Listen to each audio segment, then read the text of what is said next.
Karnataka media news ನೊಂದವರ ಧ್ವನಿಗಾಗಿ ಭ್ರಷ್ಟಾಚಾರದ ವಿರುದ್ಧವಾಗಿ ಸದಾ ಸಿದ್ಧ 24x7. ನಮಸ್ಕಾರ, ಕರ್ನಾಟಕ ಮೀಡಿಯಾ ನ್ಯೂಸ್ಗೆ ಸ್ವಾಗತ. ನಾನು ನಿಮ್ಮ ಪ್ರೀತಿಯ ಮಹೇಶ್. ಹಿರಿಯೂರಿನಲ್ಲಿ ಇಂದು ಬಿಜೆಪಿ ಕಾರ್ಯಕರ್ತರು ಹಾಗೂ ಹಿಂದೂ ಪರ ಸಂಘಟನೆಗಳು ಹಾಗೂ ಮುಸಲ್ಮಾನ್ ಬಾಂಧವರಿಂದ ತೇರುಮಲ್ಲೇಶ್ವರ ದೇವಸ್ಥಾನಕ್ಕೆ ಪೂಜೆ ಸಲ್ಲಿಸಿ ಈ ಸಂಭ್ರಮ ಆಚರಿಸಲಾಯಿತು. ಈ ಆಚರಣೆಯಲ್ಲಿ ದೇಶಾಭಿಮಾನ, ಜನರ ಒಗ್ಗಟ್ಟು ಸಂಪೂರ್ಣವಾಗಿ ನೋಡೋಣ ಬನ್ನಿ ವೀಕ್ಷಕರೇ.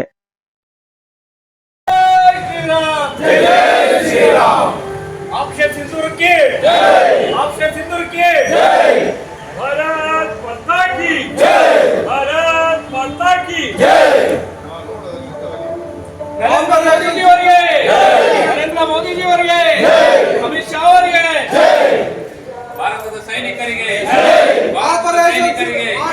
ಆಪರೇಷನ್ ಸಿಂಧೂರಿಗೆ, ಭಾರತ ವೀರ ಯೋಧರಿಗೆ, ಅಜಿತ್ ದೋವಲ್ಗೆ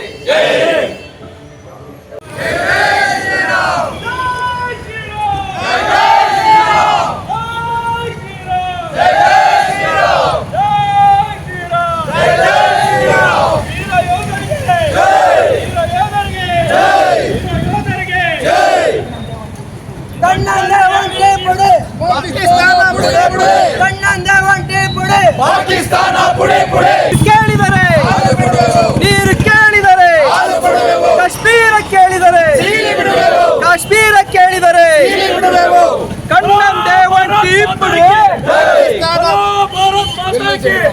ಆಪರೇಷನ್ ಸಿಂಧೂರ್ ಕೆ ಆಪರೇಷನ್ ಸಿಂಧೂರ್ ಕೆ ಆಪರೇಷನ್ ಸಿಂಧೂರ್ ಕೆ ಭಾರತ್ ಮಾತಾ ಕಿ ಜೈ ಭಾರತ್ ಮಾತಾ ಕಿ ಜೈ बोलो भारत माता की जय वीर योधರಿಗೆ ಯೋಧರಿಗೆ ಜೈ ಯೋಧರಿಗೆ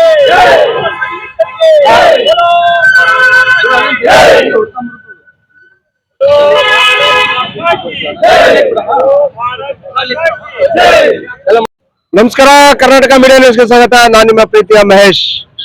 ಪಹಲ್ಗಾಮದಲ್ಲಿ ದುರಂತ ನಡೆದಂತ ಉಗ್ರಗಾಮಿಗಳ ಒಂದು ಏನು ಕೃತ್ಯ ನಡೆಸಿದ್ರು ಆ ವಿಚಾರವಾಗಿ ನಮ್ಮ ದೇಶದ ಪ್ರತಿಯುತ್ತರ ತಾಲೂಕು ಅಧ್ಯಕ್ಷರಾಗಿರ್ತಕ್ಕಂಥ ಅಭಿನಂದನ್ ಸರ್ ಹಾಗೂ ಇಲ್ಲಿನ ಏನು ನಮ್ಮ ಹಿಂದೂ ಕಾರ್ಯಕರ್ತರು ಹಾಗೂ ಎಲ್ಲಾ ಹಿರಿಯೂರಿನ ಪ್ರತಿಯೊಬ್ಬ ಪ್ರಜೆಯೂ ಕೂಡ ಇವತ್ತು ಆ ಸಿಹಿ ಸಂಭ್ರಮನ ಆಚರಿಸ್ತಾ ಇದ್ದಾರೆ. ಇವತ್ತು ಏನು ಪಾಕಿಸ್ತಾನದಲ್ಲಿ ಉಗ್ರಗಾಮಿಗಳಾದಂತ ಜನರನ್ನು ಒಂದು ಇಂಡಿಯಾದ ಆರ್ಮಿ ಅವರು ಹೋಗಿ ಏನು ಅವರು ನೆಲೆಸಿರ್ತಕ್ಕಂತ ಒಂದು ಮನೆಗಳನ್ನ ಎಲ್ಲ ಉಡಿಸ್ ಮಾಡಿದಂತ ಒಂದು ಆ ಸಂತೋಷಕ್ಕೆ ಇವತ್ತೆಲ್ಲ ಸಿಎನ್ಜಿ ಸಂಭ್ರಮಾಚರಣೆ ಆಚರಿಸ್ತಾ ಇದ್ದಾರೆ. ವೀಕ್ಷಕರೇ ಎಲ್ಲ ನೋಡೋಣ ಬನ್ನಿ. ಇವತ್ತು ಯಾರ್ಯಾರೇನು ಆ ವಿಚಾರವಾಗಿ ಎಲ್ಲ ಇಲ್ಲಿರ್ತಕ್ಕಂತ ಮುಖ್ಯ ವ್ಯಕ್ತಿಗಳು ಏನೇನು ಮಾತಾಡ್ತಾರೆ ಅದ್ರ ಬಗ್ಗೆ ಸಂಪೂರ್ಣ ಮಾಹಿತಿನ ತಿಳ್ಕೊಂಡು ಬರೋಣ ಬನ್ನಿ ವೀಕ್ಷಕರೇ. ಸರ್ ನಮಸ್ಕಾರ, ತಮ್ಮ ಹೆಸರು ಸರ್?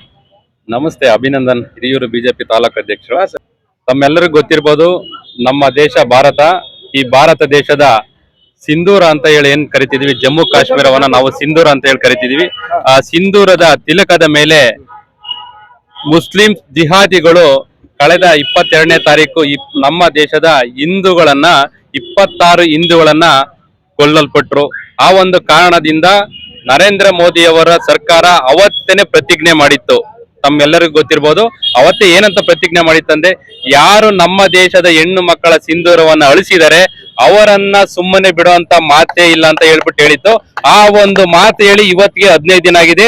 ಈ 15 ದಿನಲ್ಲೇನೆ ನಾವು ಏನ್ ಮಾಡಿದೀವಿ ಗೊತ್ತಲ್ಲ, ನಮ್ಮ ದೇಶದಲ್ಲಿ ನಿಂತ್ಕೊಂಡು ಪಾಕಿಸ್ತಾನದ 9 ಕಡೆ ಪಾಕಿಸ್ತಾನದ ಒಳಗಡೆ ಹೋಗಿ ನುಗ್ಗಿ ಹೊಡೆಯುವಂತ ಕೆಲಸನ ನಮ್ಮ ಸೈನಿಕರು ಮಾಡಿದ್ದಾರೆ. ಜೊತೆಗೆ ನಮ್ಮ ಪ್ರಧಾನ ಮಂತ್ರಿ ಅವರು ಒಂದು ಮಾರ್ಗದರ್ಶನದಲ್ಲಿ ದೇಶದ ಹೆಮ್ಮೆಯ ಸೈನಿಕರು ಮಾಡಿದ್ದಾರೆ. ನಾವೆಲ್ಲರೂ ಸಹ ನಮ್ಮ ಹೆಮ್ಮೆಯ ಸೈನಿಕರಿಗೆ ಹಾಗೂ ರಾಷ್ಟ್ರದ ಪ್ರಧಾನ ಮಂತ್ರಿ ಅವರಿಗೆ ನಾವು ಅಭಿನಂದನೆಗಳನ್ನ ಸಲ್ಲಿಸಬೇಕಾಗುತ್ತೆ. ಮತ್ತೆ ಇವತ್ತಿಗೆ ಏನು ನಮ್ಮ ದೇಶದಲ್ಲಿ ಈಗ ಅಲ್ಲಿ ಏನು ನಡೀತಾ ಇದೆ ಆ ವಿಚಾರವಾಗಿ ತಮ್ಮೆಲ್ಲರಿಗೂ ಗೊತ್ತಿರ್ಬೋದು, ನಾವು ಈ ದಿನ ಪ್ರಾರಂಭ ಆಗಿದೆ ಅಷ್ಟೇ. ಇದರ ಒಂದು ಅಂತ್ಯ ಅತ್ಯಂತ ಘೋರವಾಗಿರುತ್ತೆ. ಅಂದ್ರೆ ಮುಟ್ಟಿ ನೋಡ್ಕೊಳ್ಬೇಕು, ಪಾಕಿಸ್ತಾನದವರು ನಮ್ಮ ಭಾರತದ ಮೇಲೆ ಮತ್ತೆ ಎಂದು ಸಹ ಒಬ್ಬ ಟೆರರಿಸ್ಟ್ ಸಹ ಬರಕ್ಕಾಗಲ್ಲ ಅಂತ ಒಂದು ದೊಡ್ಡವಾದಂತ ಘೋರವಾದಂತ ಯುದ್ಧ ಆಗ್ಬೇಕು ಅನ್ನೋದು ನಮ್ಮೆಲ್ಲರ ಹಿಂದೂಗಳ ಬಯಕೆ. ಹಾಗಾಗಿ ನರೇಂದ್ರ ಮೋದಿ ಅವರು ಪ್ರತಿಯೊಬ್ಬ ಹಿಂದೂಗಳ ಮನಸ್ಸುಗಳನ್ನ ಅರ್ಥ ಮಾಡ್ಕೊಂಡಿದ್ದಾರೆ. ಹಾಗಾಗಿ ನಮ್ಮ ಹೆಣ್ಣು ಮಕ್ಕಳಿಗೆ ಯಾರು ಸಿಂಧೂರವನ್ನ ಅಳಿಸಿದ್ರೋ ಆ ಸಿಂಧೂರವನ್ನ ಅಳಿಸಿರೋದಕ್ಕೆ ತಕ್ಕ ಪ್ರತಿಫಲ ನಿನ್ನೆ 1:44 ನಮ್ಮ ಯೋಧರು ಕೊಟ್ಟಿದ್ದಾರೆ. ಆ ಒಂದು ಕಾರಣದಿಂದಾಗ ನಾವೆಲ್ಲರೂ ಸಹ ನರೇಂದ್ರ ಮೋದಿ ಅವರಿಗೆ ಬೆನ್ನೆಲುಬಾಗಿ ನಿಂತ್ಕೊಳ್ಳೋಣ. ನಮ್ಮ ಸೈನಿಕರಿಗೆ ಆತ್ಮಸ್ಥೈರ್ಯವನ್ನ ತುಂಬೋಣ. ಜೊತೆಗೆ ನಮ್ಮ ಸೈನಿಕರು ಖಂಡಿತ ಇವತ್ತಿಗೆ ಈಗ ಮತ್ತೆ ಏನು ದೇಶದಲ್ಲಿರ್ತಕ್ಕಂಥ ಪ್ರತಿಯೊಂದು ಜನನು ಕೂಡ ಯುದ್ಧನ ಸಾರಿದ್ರೆ ಖಂಡಿತ ನೀವೆಲ್ಲರೂ ಕೂಡ ಯುದ್ಧ ಮಾಡೋ ಅಂತ ಕೆಲಸ ಖಂಡಿತ ನಮ್ಮ ದೇಶದ ಪ್ರತಿಯೊಬ್ಬ ದೇಶಭಕ್ತರು ಸಹ ಸೈನಿಕರ ಜೊತೆಗೆ ನಾವು ಒಬ್ಬ ಆರ್ಮಿಯಾಗಿ ಖಂಡಿತ ನಮ್ಮೆಲ್ಲ ಹಿಂದೂಗಳು ಖಂಡಿತ ಜೊತೆಗಿದ್ದಿರ್ತೀವಿ. ನಮ್ಮ ದೇಶ ಸೇವೆ ಮಾಡೋಂತ ಒಂದು ಸಮಯ ಈಗ ಬಂದಿದೆ. ನಾವೆಲ್ಲರೂ ಸಹ ತಮ್ಮಲ್ಲಿರ್ತಕ್ಕಂಥ ಎಲ್ಲ ಕಾರ್ಯಕರ್ತ ಬಂಧುಗಳಿಗೆ ಕೇಳ್ಕೊಳ್ಳೋದೇನಂದ್ರೆ ಈ ಒಂದು ಯುದ್ಧ ಆಗ್ಲೇಬೇಕು, ಯುದ್ಧ ಆದೇ ಆಗುತ್ತೆ. ಆ ಯುದ್ಧಕ್ಕೆ ನಾವೆಲ್ಲರೂ ಸಹ ಸ್ವಯಂ ಸೇವಕರಾಗಿ ನಮ್ಮ ದೇಶದ ಸೈನಿಕರ ಜೊತೆಗೆ, ನಮ್ಮ ದೇಶದ ಸರ್ಕಾರ ಜೊತೆಗೆ, ನರೇಂದ್ರ ಮೋದಿ ಅವರ ಜೊತೆಗೆ ನಾವೆಲ್ಲರೂ ನಿಂತ್ಕೊಳ್ಳೋಣ. ಈ ಒಂದು ಪಾಕಿಸ್ತಾನಕ್ಕೆ ತಕ್ಕದೇ ಆದಂತ ಒಂದು ಪಾಠವನ್ನ ಕಲಿಸೋಣ ಅಂತ ಹೇಳಿ ತಮ್ಮಲ್ಲಿ ಕೇಳ್ಕೊಳ್ತಾ ಇದ್ದೀನಿ. ಇನ್ನು ವೀಕ್ಷಕರ, ಇಲ್ಲಿನ ಏನು ಬಿಜೆಪಿ ಯುವ ತಾಲೂಕು ಅಧ್ಯಕ್ಷರಾಗಿರ್ತಕ್ಕಂಥ ಅಭಿನಂದನ್ ಸರ್ ಅವರ ಮನದಾಳದ ಮಾತು, ಹಾಗೆ ಇಲ್ಲಿನ ದೇಶಾಭಿಮಾನದ ಮಾತುಗಳು, ಹಾಗೆ ಇನ್ನೂ ಕೆಲವು ಅಧ್ಯಕ್ಷರುಗಳಿದ್ದಾರೆ, ಅವ್ರನ್ನು ಕೂಡ ಮಾತಾಡ್ಸೋಣ ಬನ್ನಿ ವೀಕ್ಷಕರೇ. ಸರ್ ನಮಸ್ತೆ, ನಮ್ಮ ಹೆಸರು? ನನ್ನ ಹೆಸರು ರಾಘವೇಂದ್ರ ಅಂತ, ನಾನು ಬಿಜೆಪಿ ಕಾರ್ಯಕರ್ತ.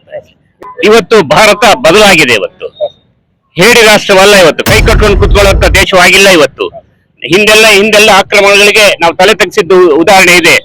ಆದ್ರೆ ಇವತ್ತು ನರೇಂದ್ರ ಮೋದಿ ಅವರ ನಾಯಕತ್ವದಲ್ಲಿ ಭಾರತ ಸಿಡಿದೆದ್ದಿದೆ, ಪುಟಿದೆದ್ದಿದೆ. ಇವತ್ತು ಯಾರೇ ಆಗಲಿ ಭಾರತವನ್ನು ಮುಟ್ಟಬೇಕಾದ್ರೆ ನೋಡ್ಕೊಳ್ಬೇಕಾಗ್ತದೆ.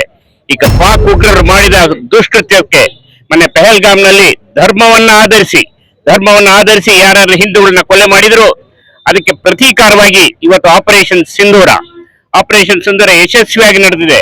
9 ಕಡೆಗಳಲ್ಲಿ ಕಾಶ್ಮೀರದ ಉಗ್ರಗಾಮಿ ನೆಲೆಗಳನ್ನ ಧ್ವಂಸ ಮಾಡಲಾಗಿದೆ. ಇದು ಆರಂಭ, ಇನ್ನು ಇದು ಅಂತ್ಯ ಅಲ್ಲ, ಇದು ಆರಂಭ. ಪ್ರಪಂಚದಲ್ಲಿ ಎಲ್ಲೂ ಕೂಡ ಭಯೋತ್ಪಾದನೆ ಇರಬಾರ್ದು. ಭಯೋತ್ಪಾದನೆ ಹುಟ್ಟಡಗಿಸೋದೇ ಭಾರತ ದೇಶ. ಭಾರತ ಯಾವತ್ತೂ ಶಾಂತಿಪ್ರಿಯ. ಇತಿಹಾಸದಲ್ಲಿ ಎಂದೂ ಕೂಡ ನಾವಾಗಿ ಇನ್ನೊಬ್ಬರ ಮೇಲೆ ಬಿದ್ದಿದ್ದು ಉದಾಹರಣೆನೇ ಇಲ್ಲ. ಆದ್ರೆ ಇವತ್ತು ಹೇಳ್ತಾ ಇದ್ವಿ, ನಮ್ಮ ಮೇಲೆ ಬಿದ್ದವ್ರನ್ನ ನಾವು ಯಾವ ಕಾರಣಕ್ಕೂ ಉಳಿಸಲ್ಲ ಅನ್ನೋದನ್ನ ಈ ಉದಾಹರಣೆ ಇವತ್ತು ನಿನ್ನೆ ನಡೆದಂತ ಸಿಂಧೂರ ಆಪರೇಷನ್ ಉತ್ತರ ಕೊಟ್ಟಿದೆ. ಮುಂದಿನ ದಿನಗಳಲ್ಲಿ ಇಡೀ ದೇಶ ಇವತ್ತು ಮೋದಿ ಅವರ ಜೊತೆಗೆ ನಿಂತಿದೆ, ಸೈನಿಕರ ಜೊತೆಗೆ ನಿಂತಿದೆ. ನಾವೆಲ್ಲ ಒಂದು ಈ ದೇಶಕ್ಕೋಸ್ಕರ ನಾವು ಪ್ರಾಣ ಬೇಕಾದ್ರೂ ಕೊಡ್ತೀವಿ ಅನ್ನೋ ಸಂದೇಶವನ್ನು ಇವತ್ತು ಜನ ಎಲ್ಲ ಕರೆ ಕೊಡ್ತಾ ಇದ್ದಾರೆ. ಮೊನ್ನೆ ಕರ್ನಾಟಕದಲ್ಲಿ ರಜಾಕ್ ಬಂದಿದ್ದ ಸೈನಿಕರು ಕೇಳಿದ್ರು, ನಮಗೆಲ್ಲ ಕರೆ ಬಂದಿದೆ, ನಾವು ಹೋಗ್ಬೇಕು ಅಂತ ಕೇಳಿದ್ರು ಪತ್ರಕರ್ತರು, ಹೋಗ್ತೀರಾ, ನೀವು ಹೆದರ್ತೀರಾ ಅಂತ. ಇಲ್ಲ ಸರ್, ನಮ್ಮ ರಕ್ತ ಕುದಿತಾ ಇದೆ, ಈಗಲೇ ಪಾಕಿಸ್ತಾನ ಧ್ವಂಸ ಮಾಡ್ಬೇಕು, ನಮಗೆ ಕರೀತಿದಾಗೆ ಹೋಗ್ತೀವಿ, ಪಾಕಿಸ್ತಾನ ಹುಟ್ಟಡಗಿಸ್ತೀವಿ ಅಂತ ಹೇಳಿದ್ರು.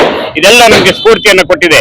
ಈ ದೇಶದ ನಾಯಕತ್ವ ಇವತ್ತು ಈ ದೇಶದ ಸಾಮಾನ್ಯ ಜನತೆಗೆ ದೇಶದ ಸ್ಫೂರ್ತಿಯನ್ನು ಉಂಟಿಸಿದೆ, ದೇಶಭಕ್ತಿಯನ್ನು ಹುಟ್ಟು ಹಾಕ್ತಿದೆ. ಹಾಗಾಗಿ ಮುಂದಿನ ನಡೆಯುವಂತಹ ನಿರ್ಣಾಯಕ ಯುದ್ಧದಲ್ಲಿ ಭಾರತಕ್ಕೆ ಜಯ ಅಂತ ಹೇಳಿ ನಾನು ಹೇಳ್ತೀನಿ. ರಾಜ್ಯ ಬಿಜೆಪಿ ಅಲ್ಪಸಂಖ್ಯಾತ ಮೋರ್ಚಾ ರಾಜ್ಯ ಕಾರ್ಯಕಾರಿಣಿ ಸದಸ್ಯ. ಏನು ಪಹಲ್ಗಾಮ್ನಲ್ಲಿ ಭಯೋತ್ಪಾದಕರು ಅಟ್ಟಹಾಸ ಮೆರೆದ್ರು, ಅದಕ್ಕೆ ತಕ್ಕ ಉತ್ತರವನ್ನ ನಮ್ಮ ಮೋದಿಯವರು, ಹೆಮ್ಮೆಯ ಪ್ರಧಾನಮಂತ್ರಿಗಳಾದ ಮೋದಿಯವರು ನೀಡಿದ್ದಾರೆ. ಹಾಗೂ ನಮ್ಮ ಸೈನಿಕರು ಎದೆಗುಂದದೆ ಆ ಒಂದು ಪಾಕಿಸ್ತಾನವನ್ನ ಸದೆ ಬಡಿದಿದ್ದಾರೆ. ಇದು ಅಂತ್ಯ ಅಲ್ಲ, ಆರಂಭ. ಅಭಿ ಪಿಕ್ಚರ್ ಬಾಕಿ ಹೇ. ಇದು ಜಸ್ಟ್ ಟ್ರೈಲರ್. ಇದು ಜಸ್ಟ್ ಟ್ರೈಲರ್. ಈ ಟ್ರೈಲರ್ ಬಿಟ್ಟು ಇನ್ನು ಪಿಕ್ಚರ್ ಇದೆ, ಅದನ್ನ ಇನ್ನು ಇದಕ್ಕೆ ಅರಿಸ್ಕೊಳಕ್ ಆಗ್ತಿಲ್ಲ ಪಾಕಿಸ್ತಾನದವ್ರಿಗೆ. ಇನ್ನು ಬರೀ ಈ ಟ್ರೈಲರ್ಗೆ ಪಾಕಿಸ್ತಾನದವ್ರು ಪದರ್ಗುಟ್ಟು ಹೋಗ್ಬಿಟ್ಟಿದ್ದಾರೆ. ಹಾಗಾಗಿ ಇನ್ನು ಪೂರ್ತಿ ಪಿಕ್ಚರ್ ಇದೆ, ಅದನ್ನ ಪೂರ್ತಿ ನೋಡ್ಬೇಕು. ನಮ್ಮ ಹೆಮ್ಮೆಯ ಪ್ರಧಾನಮಂತ್ರಿಗಳಾದ ಮೋದಿಜಿರವರು ಈ ಒಂದು ನಮ್ಮ ಎಲ್ಲ 140 ಕೋಟಿ ಭಾರತೀಯರ ಕನಸನ್ನ ನನಸು ಮಾಡ್ತಾರೆ. ಪಾಕಿಸ್ತಾನವನ್ನ ಪುಡಿ ಮಾಡುವ ಎಲ್ಲಾ ಸಾಧ್ಯತೆಗಳು ನಮ್ಮ ಹೆಮ್ಮೆಯ ಪ್ರಧಾನಮಂತ್ರಿಗಳು ನಮ್ಮ ಸೈನಿಕರೊಂದಿಗೆ ಹಮ್ಮಿಕೊಂಡು ಇಂಥ ಒಂದು ಸುವರ್ಣ ಅವಕಾಶವನ್ನು ಸದ್ಬಳಕೆ ಮಾಡಿಕೊಂಡು, ಯಾಕಂದ್ರೆ ಭಯೋತ್ಪಾದಕರು ಅಂತ್ಯನೇ ಈ ಒಂದು ಶಾಂತಿ ನಾವು ದೇಶದಲ್ಲಿ ಸ್ಥಾಪಿಸಲು ಸಾಧ್ಯ. ಅದರ್ವೈಸ್ ನಮ್ಗೆ ಯಾವುದೇ ಚಾನ್ಸ್ ಇಲ್ಲ. ಭಯೋತ್ಪಾದಕರ ಮುಕ್ತಾಯನೇ ನಮ್ಮ ಭಾರತಕ್ಕೆ ಶಾಂತಿ ಅಂತ ಒಂದು ಅವಕಾಶವನ್ನ ನಮ್ಮ ಹೆಮ್ಮೆಯ ಪ್ರಧಾನಮಂತ್ರಿಗಳಂತ ನರೇಂದ್ರ ಮೋದಿಜಿರವರಿಗೆ ಅವಕಾಶ ಇದೆ. ಅವರು ಸೈನಿಕರನ್ನ ಫ್ರೀ ಬಿಟ್ಬಿಟ್ಟಿದ್ದಾರೆ. ನೀವು ಭಾರತ ದೇಶಕ್ಕೋಸ್ಕರ ಏನ್ ಬೇಕಾದ್ರೂ ತಗೋಬಹುದು ಡಿಸಿಷನ್, ನಾವು ಅದ್ರ ಜೊತೆಗಿದ್ದೀವಿ ಅಂತ. ಹಾಗಾಗಿ ನಮ್ಮ ಅಜಿತ್ ದೋವಲ್ ರವರು, ನಮ್ಮ ಏನು ಸೇನಾ ಮುಖ್ಯಸ್ಥರಿದ್ದಾರೆ, ಅವರು ಉತ್ತಮ ಮಾರ್ಗದರ್ಶನ ಕೊಟ್ಟು ಇಲ್ಲೇ ನಿಂತ್ಕೊಂಡು, ಇಲ್ಲಿಂದಾನೇ ನಾವು 9 ಅವರ ಅಡುಗು ತಾಣಗಳು, ಏನು ಭಯೋತ್ಪಾದಕ ಅಡುಗು ತಾಣಗಳಿದ್ವು, ಅದನ್ನ ಧ್ವಂಸ ಮಾಡಿದ್ದಾರೆ. ಹಾಗಾಗಿ ಇಲ್ಲಿಂದ ಶುರು ಮುಂದಿನ ಇನ್ನು ಪ್ರತಿದಿನಾನು ಎವ್ರಿ ದಿನಾನು ನಮ್ಗೆ ಭಾರತೀಯರಿಗೆ ಹಬ್ಬನೇ. ಅದು ಎಷ್ಟು ಪಾಕಿಸ್ತಾನ ಧ್ವಂಸ ಆಗುತ್ತೆ ಅಷ್ಟು ಭಾರತೀಯರಿಗೆ ಒಂದು ಹಬ್ಬದ ವಾತಾವರಣ ಸೃಷ್ಟಿ ಮಾಡ್ತಿದ್ದಾರೆ. ಇದಕ್ಕೋಸ್ಕರ ನಾವೆಲ್ಲರೂ ಭಾರತೀಯ ಪ್ರಜೆಗಳು ಸಿದ್ಧರಿದ್ದೇವೆ. ಜೈ ಹಿಂದ್, ಜೈ ಕರ್ನಾಟಕ, ಮತ್ತೆ ಜೈ ಭೀಮ್. बोलो भारत माता की ಬೋಲೋ ಭಾರತ್ ಮಾತಾ ಕಿ, ಬೋಲೋ ಭಾರತ್ ಮಾತಾ ಕಿ. ಮೊನ್ನೆ ನಡೆದಂತ ಪಹಲ್ನಲ್ಲಿ 26 ಜನ ಹಿಂದೂಗಳ ಮಾರಣ ಹೋಮ ನಡೆದಿದೆ. ಇದಕ್ಕೆ ತಕ್ಕ ಉತ್ತರ ನಮ್ಮ ಸೈನಿಕರು ಸರಿಯಾದ ಒಂದು ಕೆಲಸವನ್ನು ಮಾಡಿದ್ದಾರೆ. ಪಾಕಿಸ್ತಾನಕ್ಕೆ ನುಗ್ಗಿ ಅವರಲ್ಲಿರುವಂತಹ 9 ಅಡಗುದಾಣಗಳನ್ನು ಹೊಡೆದುರುಳಿಸಿದೆ. ನಮ್ಮ ವೀರ ಸೈನಿಕರ ಶೌರ್ಯ, ಅವರ ಪೌರುಷ ಏನೆಂದು ತೋರಿಸಿದ್ದಾರೆ. ನಮ್ಮ ಸೈನಿಕರ ಬಗ್ಗೆ ಹಾಗೂ ನಮ್ಮ ದೇಶದ ಬಗ್ಗೆ ಯಾವ ಪಾಕಿಸ್ತಾನ ಉಗ್ರಗಳು ಏನೇ ಒಂದು ಹೇಳಿದ್ರು, ನಮ್ಮ ಭಾರತಕ್ಕೆ ನುಗ್ಗಿ ಹೊಡೆದಂತ ಉಗ್ರಗಾಮಿಗಳಿಗೆ ಸರಿಯಾದ ಪಾಠವನ್ನು ಕಲಿಸಿದೆ ನಮ್ಮ ಭಾರತದ ಸೈನಿಕರು ಮತ್ತು ನಮ್ಮ ಭಾರತದ ಸರ್ಕಾರ ಕೂಡ ಇದೇ ರೀತಿಯಲ್ಲಿ ತಮ್ಮ ಪೌರುಷ ಧೈರ್ಯವನ್ನು ತೋರಿಸಿದೆ. ಇದೇ ರೀತಿಯಲ್ಲಿ ಮತ್ತೆ ನಮ್ಮ ಭಾರತದ ಕೆಡಕಿದ್ರೆ ನಾವು ಸುಮ್ಮನೆ ಇರೋದಿಲ್ಲ. ಇದು ನಾವು ಭಾರತೀಯರಾಗಿ ನಾವು ಯಾರು ಸುಮ್ಮನೆ ಕೂರೋದಿಲ್ಲ. ಎಲ್ಲ ಪ್ರತಿಯೊಬ್ಬರು ಭಾರತಕ್ಕಾಗಿ ಗಡಿಯಲ್ಲಿ ನಾವು ಯುದ್ಧ ಮಾಡೋದಕ್ಕೂ ರೆಡಿ ಇದ್ದೇವೆ ಅನ್ನೋದನ್ನ ನಾವು ತಿಳಿಸುತ್ತಾ, ಮತ್ತೆ ನಮ್ಮ ದೇಶದಲ್ಲಿ ಉಗ್ರಗಾಮಿಗಳು ಯಾರಾಗಿರ್ಲಿ ನಮ್ಮ ದೇಶದಲ್ಲಿ ಇದ್ಕೊಂಡು ಅನ್ನ ತಿನ್ಕೊಂಡು ನಮ್ಮ ದೇಶದಲ್ಲೇ ಬೆಳೆದು ಅವರಿಗೆ ಸಪೋರ್ಟ್ ಮಾಡಂತ ಕಟ್ಟಡಗಳಾಗಿರ್ಬೋದು ಅಥವಾ ನಮ್ಮ ಭಾರತ ದೇಶದಲ್ಲಿ ಇದ್ಕೊಂಡು ಪಾಕಿಸ್ತಾನಕ್ಕೆ ಜೈಕಾರ ಕೂಗುವಂತ ಬೇಸಿಗಳಾಗಿರ್ಬೋದು, ಮತ್ತೆ ನಮ್ಮ ದೇಶದಲ್ಲಿ ಉಗ್ರಗಾಮಿಗಳಿಗೆ ಸಪೋರ್ಟ್ ಮಾಡಂತ ತುಕಾಳಿಗಳಾಗಿರ್ಬೋದು, ಇವೆಲ್ಲ ಬಿಟ್ಬಿಡ್ಬೇಕು.